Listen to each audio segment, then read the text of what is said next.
Nagpasya ang Diyos na lipulin ang mundo sa pamamagitan ng baha at inutusan si Noe na gumawa ng arka. Sa loob ng 100 taon, wala ni isang patak ng ulan ang bumagsak, ngunit si Noe ay patuloy na nagtiwala sa Diyos, isuko ang lahat ng makamundong kasiyahan at sumunod sa kanyang mga utos. Pagkaraan ng 120 taon, lahat ay namatay sa baha maliban kay Noe at sa kanyang pamilya. Ang nagligtas kay Noe ay hindi ang arka mismo, kundi ang kanyang pananampalataya at pagsunod sa Diyos. Ngayon ay nabubuhay na tayo sa mga huling araw at dumarami ang mga sakuna.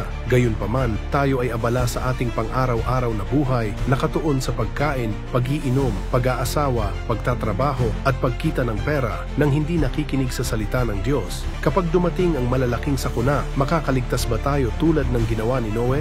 Malinaw na hindi. Tanging ang mga sumusunod sa salita ng Diyos ang maliligtas sa panahon ng mga kalamidad sa mga huling araw. Handa ka bang magsisi at simulan ang pagsunod sa salita ng Diyos ngayon?